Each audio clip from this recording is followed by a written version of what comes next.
It was the kind of night that finds the cracks in a building and crawls in through them. Dale had gone home an hour ago, or so I thought, and the bottle in the drawer was doing most of my listening. Then I heard the outer door and Dale's voice, low, the way it gets when she's already decided the answer is no.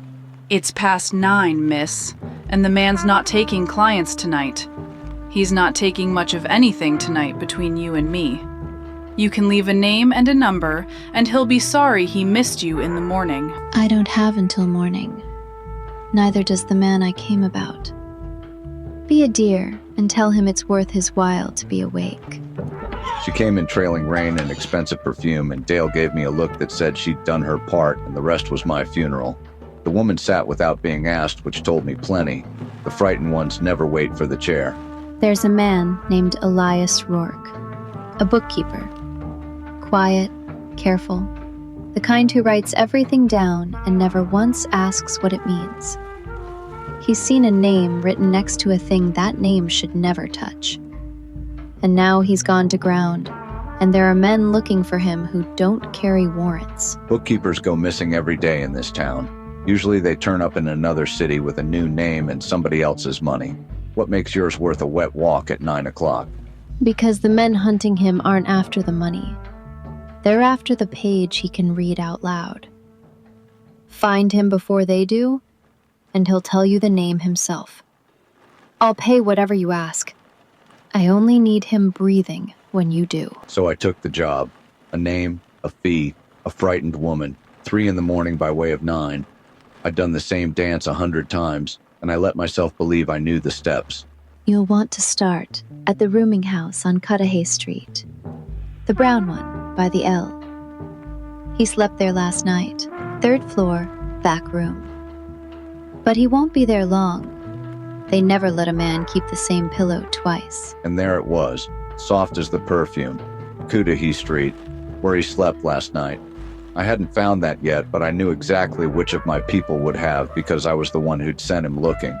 She'd just handed me a fact only my own payroll could have known and smiled like it was nothing. The hunters weren't a step ahead of me. They were standing inside my own house, and one of them had a key I'd cut myself.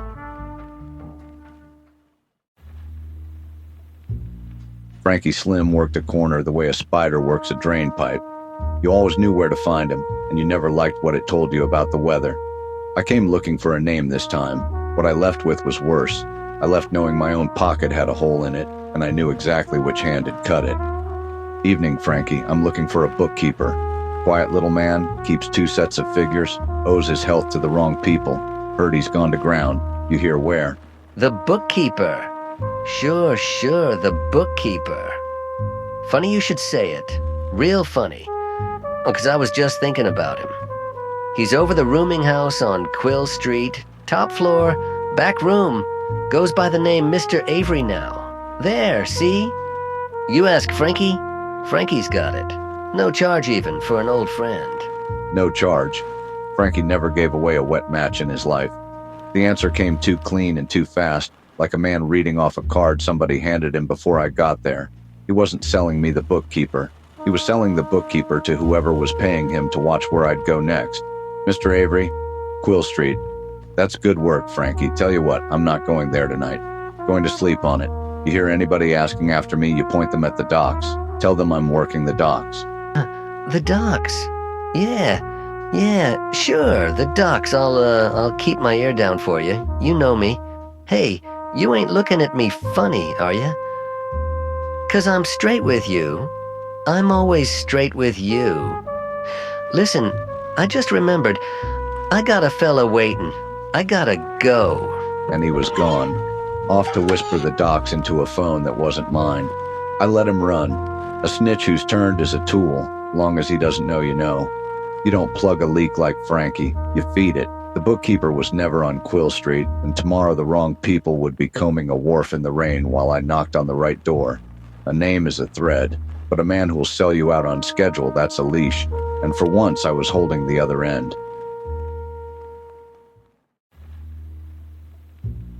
The Chronicle newsroom never closed, but at this hour it ran on cold coffee and nerve. Flynn was at his desk with his name on the front page and the front page on every newsstand in town. A byline's a fine thing until it's a bullseye. Tonight it was both. You shouldn't be here, and I shouldn't be glad you are. You read the late edition? My name, page 1 above the fold. I might as well have hung a lantern in the window. Look, the bookkeeper, your missing witness, he isn't just a loose end. He's the last set of books that still breathes. Everything else got burned. He didn't. So the man at the top doesn't want him found. He wants him buried. That's why every door I knock on, somebody's knocked first. That's the part that turns my stomach. They're a step ahead of you every time. Whatever you tell that weasel Frankie shows up on the wrong side of town before you finish saying it. Your wire's tapped, friend, and you know whose hand is on it. I know exactly whose hand. That's the beauty of it.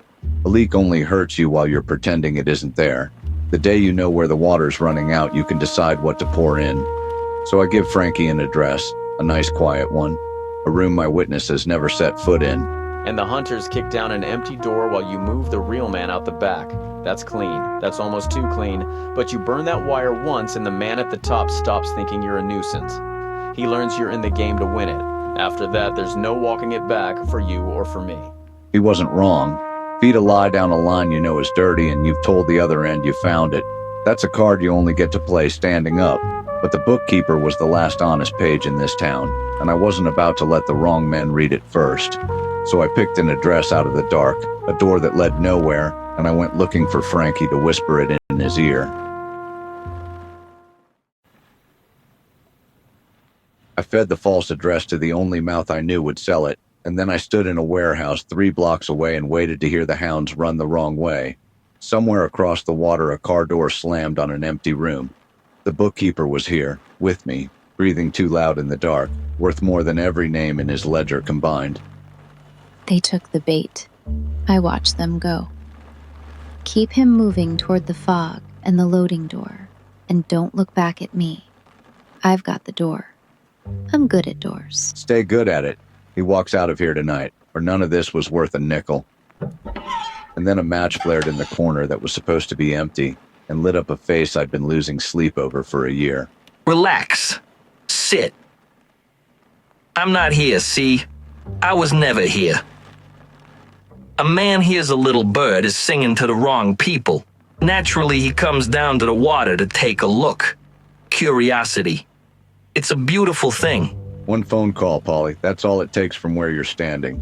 Little bird never makes the boat. It does. One call. You're right about that. But see, the men who thank me for it ain't my friends. They're his. And I find I'd rather watch you carry water for a dead man than do those people a single favor. So go, walk him out. This one's free. There ain't another. Doors open. The fog'll have him before the corner. Walk slow, detective. Running is how they know to chase. So I walked him out slow, into a fog that finally did one decent thing, and the witness lived. But Marchetti had watched me do it, and the dame, and the empty room across the water that would stay empty all night. The decoy worked, and that was the trouble. By morning, every man who paid for the leak would know it had run dry, and they'd all know who'd plugged it. I'd saved one man by holding up a lantern in the dark and letting the whole harbor see my face. The rain had settled in for the night, the way it does in this town when it's got nowhere better to be. The bookkeeper was on a bus to anywhere by now. Alive, breathing, never knowing how close the ledger came to closing on him. I'd done that. I should have felt like something. I felt like a man who'd spent his last dollar on a round nobody drank. There you are, standing in the rain like you're waiting for it to wash something off. It won't. I've been trying 20 years. He's clear, Patty. The trail they laid for him went nowhere, just like it was built to. The man they wanted in the ground is above it. Call that a win. It is a win. I'll give you the whole thing straight. One man breathes tonight who wasn't gonna. That's more than most of us manage in a year. But I keep books too, son, and I'm looking at what it cost you. Go ahead, read me the bill. You burned your own wire to do it. Frankie's gone to ground and he won't come up. Not for you, not for money, not ever again. That mouth told you things about this city nobody else would. It's shut now. And worse, you stood up in the open and let the careful man see. You see the board. He knows your name. He knows you know his. There's no putting that back in the bottle. So here's the only question left, and I don't have the answer, and neither do you. A man like that, wounded, with a name in his pocket. When he reaches for the knife again, whose name does he cross off next? Yours? Or somebody you were fool enough to protect? He didn't wait for an answer I didn't have. He turned his collar up and walked off into the wet, leaving the question hanging there in the dark with me. I'd won a round, I'd saved a man, and I was standing on an emptier street than the one I'd walked into a week ago with one less friend, no eyes left in the shadows, and a careful man somewhere across town deciding which of us he hated more. The city didn't change, it just learned my name.